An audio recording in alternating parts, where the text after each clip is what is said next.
Bueno, bienvenidos, ¿cómo les va?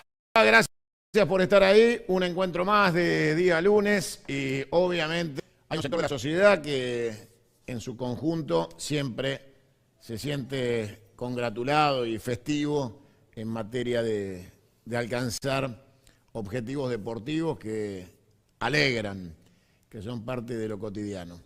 Ayer se dio un escenario que obviamente tenía un conjunto de situaciones que son muy difíciles que se den todas juntas.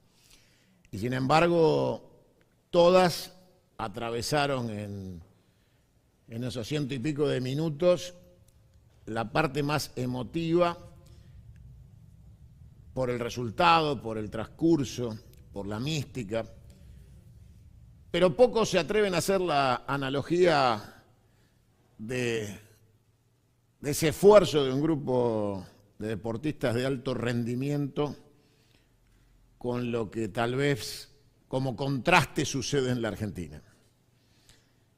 En la Argentina, que festeja un triunfo deportivo, no se dan ninguna de las condiciones que se dieron para el resultado del día de ayer, ni para la Copa del Mundo, ni para la anterior Copa América, ni para el triunfo ante Italia, que todo el mundo reconoce sobre este grupo de deportistas que representan la selección nacional de la AFA en materia internacional. Y digo que no se reúne ninguna de las condiciones porque la Argentina es todo lo contrario a lo que representa hoy este grupo humano exitoso. Todo lo contrario. Hay un pueblo argentino sometido a la depresión, sometido al desaliento, sometido al desánimo, al argumento de menosvalía de nuestra identidad, a la extranjerización de la opinión, al sometimiento cultural, que no se condice en nada con el festejo como hinchas de un equipo de fútbol, el cual es la negación de toda esa escoria cultural que lleva a la Argentina a un mundo anglófilo en el cual buscan la rendición del pueblo argentino. Y si hay algo que estos muchachos han demostrado es que no se quiebran, que no se desaniman, que no dejan de hacer lo que tienen que hacer, que no se desesperan, que consideran que cada minuto es tiempo de hacer lo que hay que hacer y que el camino no es la desesperación, ni la autocrítica descarnada y criminal hacia el que está al lado, que si uno tiene que salir y entiende que hay un compañero que está en mejores condiciones, no se ofende por ir al banco, que no importa quién haga el gol, lo importante es ganar, que el equipo funciona aún sin el mejor jugador del mundo en la actualidad, o el mejor de la historia cuando era Diego. La realidad es que esta selección tiene todas las virtudes de la humildad, cuando estarían en condiciones de ostentar cierta soberbia porque los resultados los acompañan. Ayer el Fideo Di María decía basta con gloria, decía hoy me retiro. Un pibe al que los comunicadores del régimen futbolístico local despreciaron, maltrataron. Y si no era por el Diego, que lo bancó a morir y que le decía habitualmente, pibe, cuanto más te putees, más vas a jugar conmigo. Di María ayer se transformaba en héroe, si es que me permiten la displicencia absurda de utilizar una palabra que solo le pertenece a los héroes de Malvinas o al ejército de los Andes, pero para ponerlo en términos futboleros y no entrar en disquisiciones profundas, el pibe ayer era el héroe de todos. aún de los que decían que había que sacarlo de la selección, que era un pecho frío, que no le daba el cuero para jugar finales. Ayer hubo un borrón y cuenta nueva de un pibe humilde que se retira de la selección porque cree que ya no tiene más nada para darle a la selección, que lo que tenía para darle lo dio. En la Argentina no hay uno solo de los miserables de la clase política roñosa que todavía pretende seguir con sobrevida robándole al Estado sus recursos para tratar de mantener sus privilegios, que diga, yo creo que ya me tengo que retirar y correrse por las buenas. Entonces uno dice, nada, ninguna analogía, nada es posible de comparar y de visualizar, y sin embargo la hinchada, los que festejan el campeonato, los que hacen propio el amor por una camiseta que solo respetan en el fútbol, porque después no cantan el himno en el colegio de sus hijos, no respetan la identidad nacional, la Argentina es una mierda. Entonces es raro que el ejemplo de este equipo no pueda ser trasladado a la comprensión de quienes se dicen fanáticos de la selección en su calidad de vida cotidiana, en el quehacer mundano del día a día. No son orgullosamente argentinos, son orgullosamente hinchas de un equipo de fútbol, que son dos cosas distintas. No aprenden un carajo del ejemplo de estos jugadores, de humildad, compromiso, profesionalismo, perseverancia, frialdad en los momentos críticos, absolutamente nada. Porque lo excelso del ejemplo está en la cancha con los jugadores y todo lo que no hay que hacer está en la tribuna con los hinchas. Entonces, podíamos ver en Miami un conjunto de argentinos que se pueden pagar el pasaje y la estadía y las entradas, fanáticamente hinchas de la selección, que son los mismos que se cagan en la Argentina, y que hasta ayer decían que nosotros somos unos indios de mierda y que el primer mundo es Miami. Hasta que les tocó que los roben, los caguen a palos y les cierren las puertas en la jeta con las entradas pagadas para ver esta final y que no pudieron ver. Y entonces descubrieron que la inseguridad no es solo en la Argentina y que el desorden del fútbol también está en Estados Unidos y en Miami, en el estadio donde se jugó la final. Y entonces, hasta en eso se contradice el resultado deportivo con la realidad de los argentinos, que se ponen la camiseta y gritan Argentina, tararean el pedazo final del himno, que no cantan, y no se identifican en ninguna de las virtudes del equipo, porque solo les interesa el resultado, solo son resultadistas. Entonces, uno dice, por ejemplo, el tobillo de Messi ayer y el llanto hacía acordar a un Maradona en la final del 90 en Italia, que jugó con un botín especial porque tenía el pie todo roto, y el llanto porque no había logrado el bicampeonato.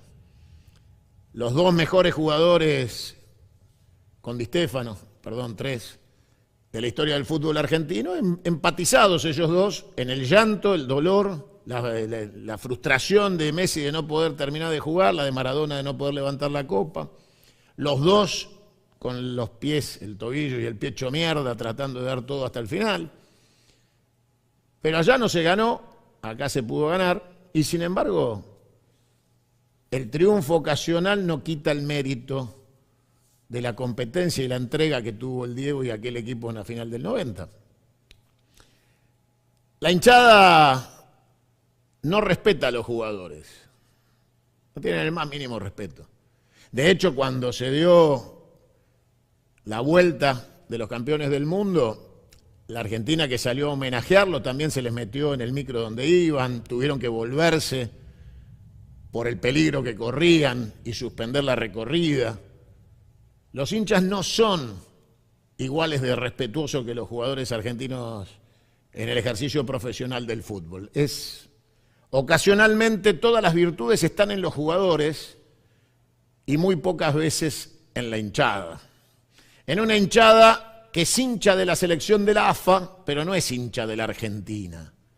La Argentina parece ser la marca del club al cual van a ver jugar al fútbol, pero de ninguna manera son hinchas de la patria de los argentinos, a la cual menosprecian, insultan y actúan como enemigos del conjunto de la patria de los argentinos. Muchos departamentos en Miami de esos que fueron a ver la final son con dinero evadido de los impuestos en la Argentina o eludidos. Muchos de esos que estaban ahí son argentinos con departamentos en Miami, bienes en Miami, robados de la economía argentina, que faltan en los hospitales, las escuelas, en la justicia social, en evitar la desnutrición infantil, en tener jubilaciones dignas. Son hinchas de un equipo de fútbol, de la AFA, que juega con el nombre de Argentina. Son hinchas de un club. De hecho, la AFA ahora te asocia a la AFA para que vayas a tener privilegios en las entradas para ver el equipo de la AFA, que no es de todos los argentinos. El dinero te da privilegios y el negocio del fútbol te permite estar más cerca o más lejos de los jugadores que supuestamente nos representan. El espíritu de la competencia de alto rendimiento y de honrar la camiseta de la selección está en los jugadores. Está en los jugadores, no está en la hinchada. Algunos, los más humildes que necesitan del triunfo en el fútbol porque sienten que es el único que pueden tener, porque el Estado argentino no les da nada para festejar, se emocionan con la posibilidad de tener algo para festejar. Y otros que viven festejando triunfos ajenos y colaborando a la derrota de la Argentina, festejan apasionados en tierras extrañas un triunfo deportivo del club de la selección de la AFA. Por eso es tan importante que los chicos saquen el verdadero ejemplo del triunfo deportivo. El de verdad, el que vale la pena. Cuando la pelota no entraba y la presión de Colombia se hacía sentir, era el momento donde esos jugadores podían entrar, si no hubieran sido lo profesionales que son y no tuvieran el espíritu de cuerpo que tienen, en un bache futbolístico o mental, desde el punto de vista psicológico de la presión, y haber cometido errores que le podrían haber costado el partido y el campeonato. Se mantuvieron fieles a su estilo, fríos en la definición. Entraron jugadores del banco que enseguida conectaron con el partido y de hecho los tres que entran al final son los artífices del gol de la victoria. Como si hubiera estado planificado que ellos tres tocaran la pelota para el triunfo. Y se conectaron inmediatamente con el partido, entrando en los últimos minutos. Cuando uno podría decir, che, es tan frío, dale unos minutos para que se... No, era ya y ahora o no era, y fue ya y ahora. Pero cuando hay que actuar como conjunto social y no como hinchada de fútbol, somos un desastre. Porque ayer el pueblo argentino volvió a salir a la calle, en menor magnitud, por supuesto, que la conquista del Mundial de Qatar, pero volvió a sentir una alegría generalizada, a volcarse a las calles, a hacer memes, a festejar, pero no hubo la misma fuerza, salvo en la marcha por la defensa de la universidad pública, para detener el DNU, la ley de pasta base, el saqueo de la Argentina, la destrucción de los recursos naturales, la imposición de un gobierno de ocupación, de una dictadura fujimoresca, berreta y anglófila. No hay identidad para salir por el salario, por la ladera vacía, por el impuestazo, por el tarifazo, por la destrucción de la identidad nacional, por la cultura de los argentinos, por el cine, por el teatro, por las escuelas destruidas, por la falta de presupuesto, por la eliminación de la obra pública, por el recorte a las provincias. Como hinchas de fútbol, parecen tener mucho más espíritu que lo que tienen como patriotas, como compatriotas y ni siquiera ya como ciudadanos. Por eso los triunfos deportivos no pueden servir a los regímenes políticos para ocultar sus verdaderas intenciones. Dicen por ahí que el desquiciado mental esquizofrénico, loco psiquiátrico, tracción a clonazepam, invitó a la selección a ir al balcón de la Casa de Gobierno. Alguien le tiene que avisar que Alfonsín recibió a la selección campeona del mundo en el 86 y se fue con hiperinflación y saqueos. Y alguien le tiene que avisar que Menem recibió también a los muchachos después del 90 y nada evitó que terminara con Boloco haciendo papelones tratando de volver al poder infructuosamente para ser derrotado por Néstor Kirchner. Con lo cual, el fútbol, y no pongo el ejemplo de los genocidas, porque claramente opacaron la excelencia de nuestro primer equipo campeón del mundo, que los que lo vimos jugar sabemos lo grande que fueron y sabemos lo que fue esa final con Holanda con un tiro en el palo y los huevos en la garganta. Con lo cual, yo le pido a todos los chicos jóvenes, que yo sé que me siguen y me escuchan y agradezco su afecto, que aprendan la lección correcta del triunfo deportivo de ayer. A los argentinos chotos que viajan a Miami con la billetera llena de dólares mugrientos a ver al club de la AFA y no a identificarse con el deporte argentino, porque después les chupa un huevo si nos va bien en las Olimpiadas o nos va mal, si un nadador olímpico llega a fin de mes o no puede ni entrenar, les chupa un huevo si la selección de hockey tiene o no tiene una cancha donde entrenar, les importa 3 carajos el lanzamiento de jabalina, les importa un choto el boxeo. Son nada más que hinchas de fútbol berreta que se creen jugando al fútbol 5, que son empatibles con la gloria de los jugadores de alto rendimiento. El argentino tiene esa capacidad de pelotudo, de creer que es protagonista del fútbol porque va con los amigos a una canchita bajo la autopista. En realidad, lo bueno del deporte es cuando la conciencia como Estado nacional es integral, abarcativa y unificadora a todas las representaciones que tienen que ver con el Estado nacional y no con una entidad como la AFA, que nada tiene que ver con el Estado argentino, que se rige por normas de la FIFA y la Conmebol y no por las normas del Estado. Como todos en el mundo, las organizaciones del fútbol no son de los países. Juegan en nombre del país en donde la federación está radicada. Pero claramente hubo un intento, uno más, de el criminal psiquiátrico, de querer explicar el triunfo de la Argentina porque los jugadores argentinos juegan en clubes privados en Europa. El psiquiátrico esquizofrénico, que seguramente tendrá final de profecías, hizo un tuit donde ponía a los jugadores y en los equipos en que jugaban y entonces decía la estupidez supina de que eran buenos jugando porque estaban jugando en clubes privados en Europa.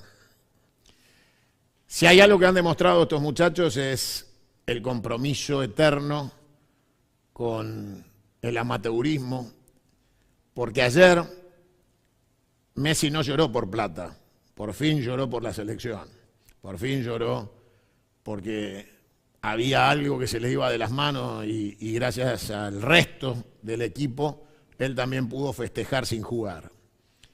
Costó mucho armar un equipo y se logró de la mano de un tipo como Scaloni, que también fue despreciado por los medios comunicacionales del negocio y que también tiene un espíritu que logró quitarles de encima el dinero a estos jugadores. Porque se acuerdan de las elecciones esponsoreadas con gorritos y los papelones que hicimos durante 30 años en los mundiales. Bueno, esta selección logró recuperar el espíritu amateur porque quienes los conducen, quienes están sentados siendo el cuerpo técnico que conduce esta selección de multimillonarios, les dijo: muchachos, acá la plata no sirve para un carajo. Acá tienen que mostrar otra cosa y se viene por otra cosa. Y Scaloni es un tipo humilde y sereno, que, si querés ponerle el nombre, viene de las inferiores porque jugó los sub-17. Y todos recordamos que fue el primer jugador que le dio un pase a Messi en la selección. Y si no lo recuerdan ustedes, yo sí. Messi tocó su primer pelota en la selección porque se la dio Scaloni. Y hoy lo conduce al éxito que Messi se le negaba en la selección argentina. Pero está claro que dejan la billetera y la chequera en la casa cuando van a jugar con la selección. Si no, no tendrían estos resultados, se confundirían otra vez y tal vez el Messi que pensaba en los torneos en el Barcelona no podía salir campeón hasta que se dio cuenta que era un jugador de selección y se le dio en todos los resultados. El argentino promedio choto es hincha de un club de la AFA y no es hincha de la Argentina. El día que todos le pongan el mismo fervor a los festejos de un campeonato de fútbol que al éxito de la patria, seremos una gigantesca nación sobre la tierra. Y eso necesita que los chicos aprendan la lección de todos los valores que se desparramaron a lo largo de lo que va de la era Scaloni. Y que se contradicen con la propia AFA, que siempre ha sido un lugar de corrupción, de patoteros y de negociados. De eso no hay ninguna duda. Por eso este cuerpo técnico y esta selección han superado la mugre del fútbol. Y yo quiero rescatar fundamentalmente a Marcelo Bielsa en su conferencia de prensa, donde ha sido descarnadamente honesto, y valga rescatar otro argentino exitoso del fútbol como Bielsa, que por fin le puso el cascabel al gato y le dijo a todo el mundo que la Conmebol y la FIFA son una manga de mentirosos y que Estados Unidos finalmente hacía este torneo y se va a jugar la Copa del Mundo porque cuando sus intereses se vieron perjudicados inventaron el FIFA Gate. Y se los dijo en la jeta y en Estados Unidos. Por eso esta Copa América deja un montón de cosas buenas. El final del mito de que Estados Unidos es seguro. Seguro los huevos. Ahora aprendieron que un estadio en Estados Unidos es tan vulnerable como la cancha de Boca, Independiente, River o Racing. Y que acá existió la puerta 12 y allá existieron todas las puertas cerradas o familias divididas porque dos pasaron y los padres quedaron del otro lado donde quedaron los chicos. Argentinos aplastados. Argentinos que tuvieron que ser asistidos por bomberos porque fueron pisados o aplastados, se cortaron con vidrios. Un estadio que debería haber sido cerrado y la final por ahí ni jugarse porque estaba explotado en su capacidad, muy por encima de las normas de seguridad. Bueno, eso fue la Conmebol, un desastre de organización, una poronga de organización. Estados Unidos fue desastroso en materia de organización de la Copa América, y claramente todo esto quedó bien demostrado para que el argentino pelotudo que dice, en Estados Unidos esto no pasa, ahora cierre bien el ojete y se dé cuenta que los fenómenos mundiales de inseguridad son mundiales y no hay estándar que te lo garantice, porque las situaciones de desborde superan siempre a los estados. Y por el otro lado, se vincula el desorden y la inseguridad deportiva y el desastre de organización. Canchas hechas mierda, canchas auxiliares que no servían para una poronga. En general todo fue un desastre. y fue un milagro que se juegue la final. Los jugadores argentinos tuvieron que ir a las puertas del estadio a buscar a sus familiares y negarse a jugar hasta que sus familiares no estuvieran sentados en sus butacas, igual que los jugadores colombianos. Bueno, todo esto tiene que dejar aprendizajes. Primero, no existe comparación analógica, no hay analogía posible entre el triunfo deportivo de la selección del equipo de fútbol de la AFA con la Argentina real. Es una expresión aislada que tiene hinchas de ese equipo de fútbol que no son argentinos, son hinchas de la selección de la AFA llamada Argentina. Pero después, cuando se tienen que comportar como argentinos, se comportan como una mierda. Y por eso los festejos deben ser tomados como los festejos de hinchas de fútbol de un club llamado Argentina. Porque en realidad, la Argentina que hay que festejar y hay que sacar campeona es la Argentina de la justicia social, de la industria, del comercio, de las exportaciones, de los hospitales, de las escuelas, de las jubilaciones.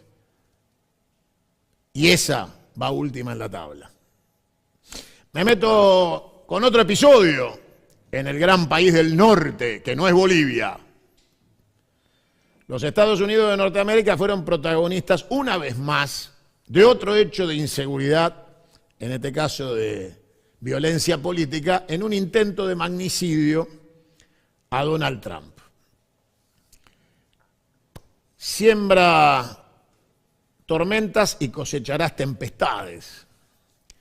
Ahí tenés imágenes obvias del intento de magnicidio que le costó la vida a un concurrente y dejó malheridos a 2 más que se encontraban detrás de Donald Trump. La vulnerabilidad del sistema de seguridad quedó ampliamente demostrado y todas las teorías conspirativas posibles sobre la ineficacia o complicidad de sectores de seguridad que debían cuidar a Trump y que en realidad no lo hicieron eficientemente. La realidad es que Estados Unidos tiene tradición de magnicidios y para ellos matar a un presidente, al otro día siguen comiendo hamburguesas y no se hacen mucho problema, lo entierran y continúan, ¿no? El último intento de magnicidio había sido en el 81 al actor Ronald Reagan, que zafó también en aquel momento, y ahora se da con Donald Trump, expresidente y candidato a la presidencia. La posibilidad de que los Estados Unidos tenga otro magnicidio genera inestabilidad absoluta en la geopolítica.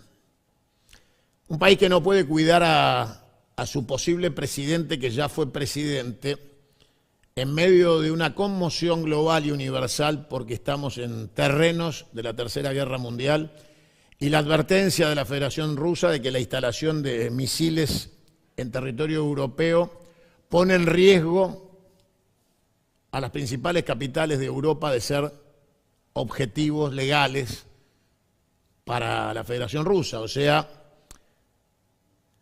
la decisión de Estados Unidos de colocar misiles en Alemania hace que la Federación Rusa tome la decisión de declarar objetivo a aquellos miembros de la OTAN que se presten a la política ofensiva de los Estados Unidos en ese territorio sobre una amenaza a la Federación Rusa. Son todos a partir de ahora objetivos legítimos.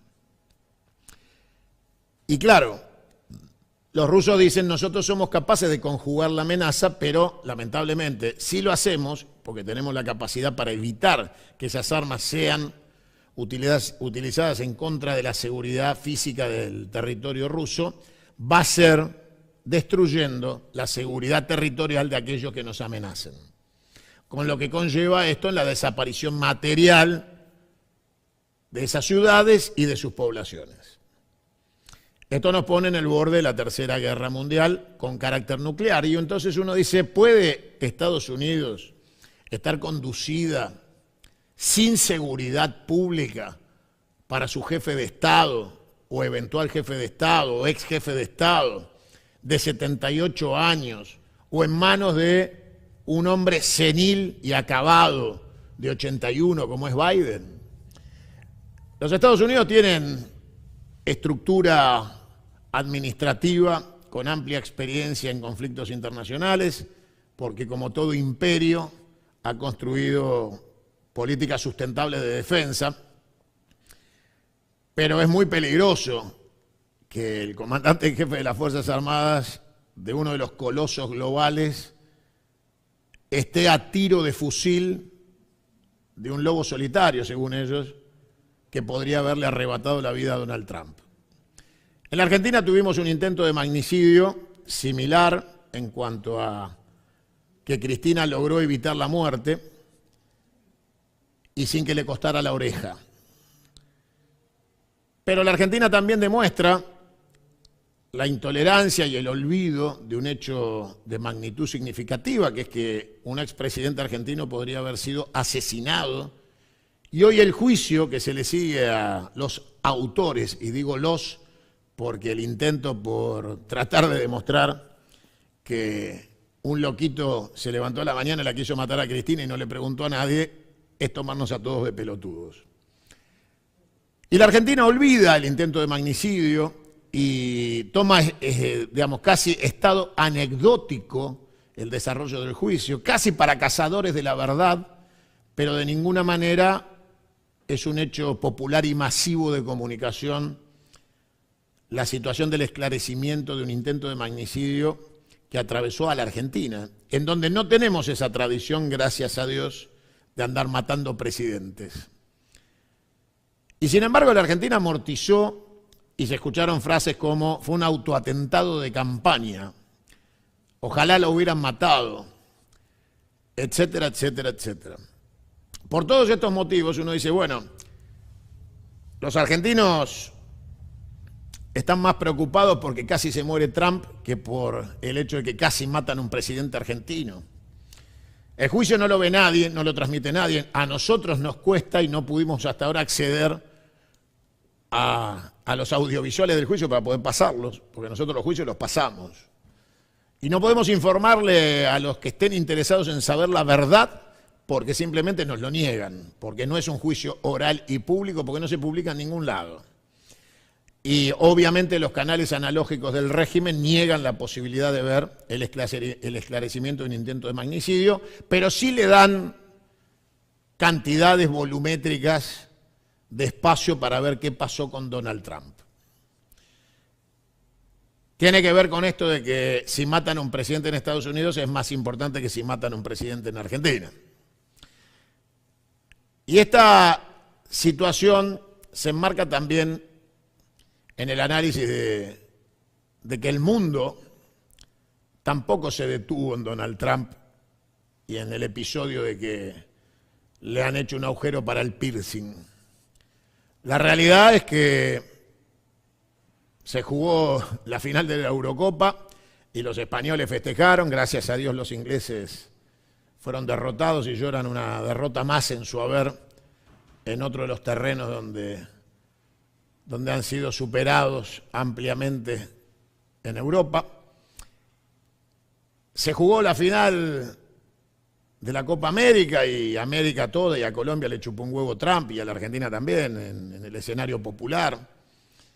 Y la situación de los ensayos nucleares en Corea del Norte y Taiwán y el genocidio sobre Palestina y el asesino criminal nazi de Netanyahu y el ucraniano nazi, judío nazi de Zelensky y la situación generalizada de caos a nivel geopolítico hacen que la posibilidad de la muerte de Trump se haya transformado en algo que también debería ser mucho más grave en el análisis y ha pasado circunstancialmente.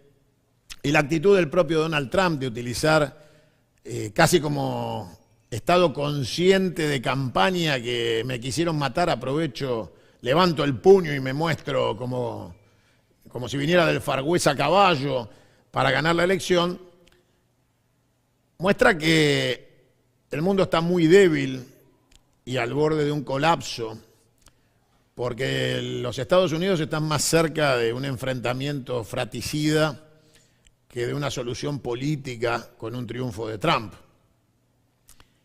Y el mundo debe saber las consecuencias que trae una descomposición institucional de los Estados Unidos.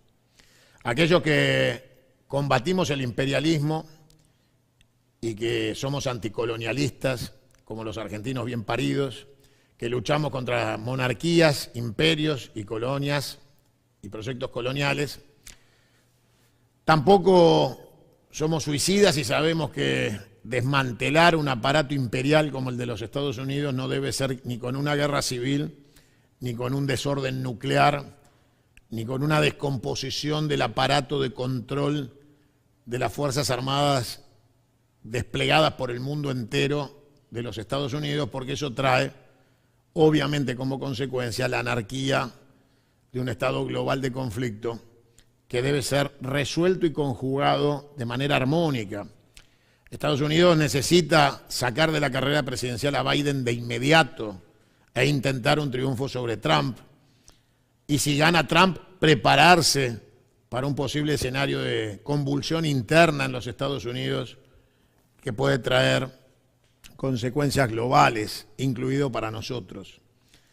En este mismo lugar te anuncié hace pocos días atrás, un mes no más, que Donald Trump debía cuidar su vida.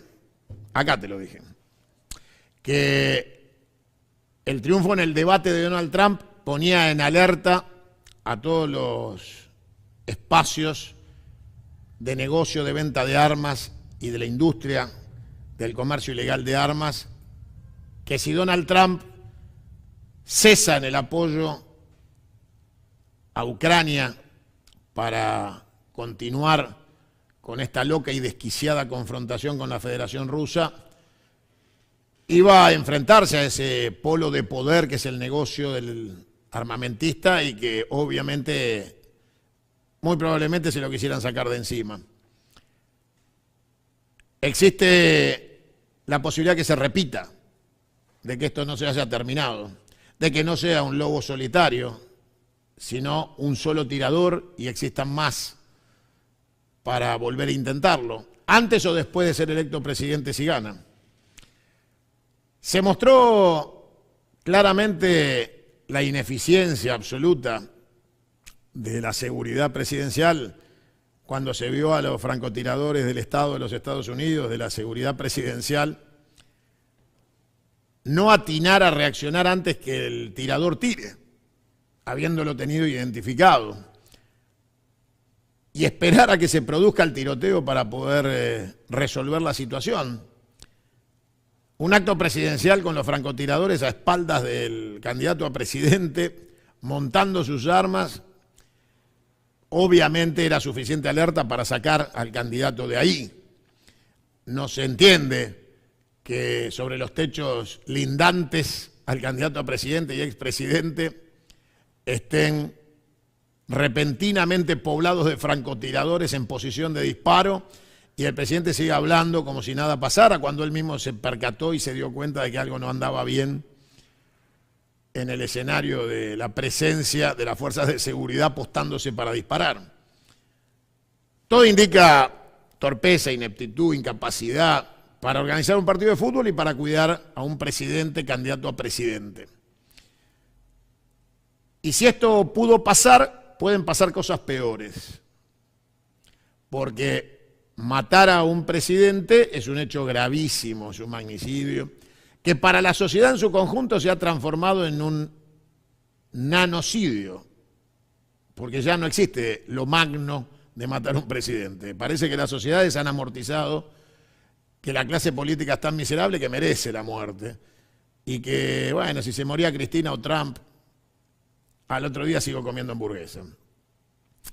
Ya parece que nada es tan grave como para detener el resto de las situaciones. Por ejemplo, si hubo un tirador que casi mata a un presidente de Estados Unidos y al otro día se juega la final de la Copa América en Miami, con un estado de descontrol absoluto en materia de seguridad, con el Estado explotado en su capacidad,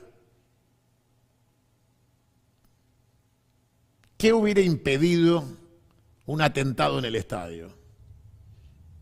¿Cuál hubiera sido la posibilidad de resolver un atentado en el estadio de la final de la Copa América si no pudieron resolver la seguridad de un presidente? ¿Cuánto arriesgó el público presente, los jugadores? ¿Cuánto arriesgaron? ¿Cuánto arriesgó Messi si no pudieron cuidar a Trump? ¿Qué hubiera pasado si ayer el festejo se hubiera transformado en tragedia? Si no lo pudieron evitar, fue una tragedia. Con final feliz, porque no pasó de los momentos violentos de desorganización que se vivieron. ¿Quién hubiera evitado que un francotirador entre al estadio cuando entraron miles de colados, sin pasar por ningún sistema de seguridad, ni de control de entrada, ni tercer anillo, ni segundo anillo, ni control biométrico, ni palpado de armas, ni detector de metales? El mundo no puede tener a los Estados Unidos al borde del colapso por la muerte de un presidente o un atentado que hubiera significado una conmoción mundial en una final de Copa América. El mundo necesita estabilidad geopolítica, diálogo multilateral y frenar el rumbo a la apocalipsis, porque el apocalipsis está a la vuelta de la esquina. Y lo otro que hay que tomar como ejemplo es que los discursos de odio terminan con balazos. Y en la Argentina tenemos las profecías de Parravicini y Don Orione y un loco que quiere ser Trump y que parece que está buscando su balazo. Con lo cual la Argentina también está en un episodio dantesco, empatizable a los hechos que se vivieron en Estados Unidos. Lo que está claro es que Estados Unidos debería tener una persona mucho más joven como alternativa presidencial, mucho más moderada que estos dos locos psiquiátricos que se disputan el control de los Estados Unidos a los 78 y 81 años. Uno enfermo senil con acompañante terapéutico y el otro loco desquiciado que tomó el Capitolio. Trump es el mismo que tiene que dar explicaciones de por qué le pagó una puta con dinero del Estado siendo multimillonario. Viste que el fenómeno ese de que Macri no va a robar porque es rico, claramente se cumple con Trump también. Para pagarle las putas robó de la campaña, ni siquiera sacó de la que se construyó a lo largo de tantos años, aparentemente con evasión fiscal. Y obviamente tiene que rendir cuentas en los juicios iniciados por la toma del Capitolio, por el intento de un golpe de Estado. Ahora ha dejado de ser todo eso para ser víctima. Una munición ha pasado a Trump de golpista y de propiciar un golpe de Estado y tomar el Capitolio de Estados Unidos a ser víctima. Y en esa victimización encarrilarse a un triunfo electoral porque se niegan a sacar al viejo senil que se orina de Biden de la candidatura. La Argentina tiene otro loco desquiciado enfermo en la Casa de Gobierno y parece que en estos tiempos donde vale tan poco la vida de nadie, ni siquiera la de un presidente, siempre hay, y a todo chancho le toca su San Martín. Por eso la Argentina tiene que tener también mucho orden institucional y encontrar la salida rápida de esta pesadilla argentina por la vía del juicio político, la Asamblea Legislativa y la reconstrucción institucional, porque si no vamos a terminar padeciendo la violencia política que se inició ya en la Argentina con el intento de magnicidio a Cristina. Porque la violencia política volvió a la Argentina el día que la quisieron matar. Y algunos pretenden olvidar y creer que el intento de asesinato y de homicidio a Cristina no es violencia política. Y eso es una farsa que trata de justificar la violencia de un solo lado. Pero históricamente, el bombardeo a la Plaza de Mayo de los criminales de la Libertadora terminó con la muerte de Aramburu y el inicio de la violencia política revolucionaria. Con lo cual, la violencia siempre trae violencia, más tarde o más temprano. Y siempre aparece un Aramburu en una caja de seguridad. Porque la respuesta a la violencia es la violencia. Y cuando uno justifica la violencia de un lado, los otros justifican la violencia del otro. y eso nunca termina bien. Yo los convoco a todos a hacer análisis prospectivo de una Argentina mejor, y eso es imposible en este contexto. Les voy a dar un ejemplo. Yo les anticipé y te vuelvo a anticipar, comprá dólares cuando está a la baja, ¿eh?